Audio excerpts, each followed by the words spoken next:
صافرة النهاية، نهاية الأحداث.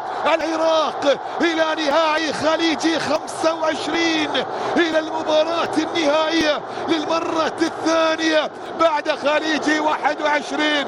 خليجي 25 يتأهل من خلاله المنتخب العراقي إلى المباراة النهائية بانتظار الفائز من البحرين وعمان بعد هذا اللقاء. مبروك للعراق وجماهير العراق في كل مكان.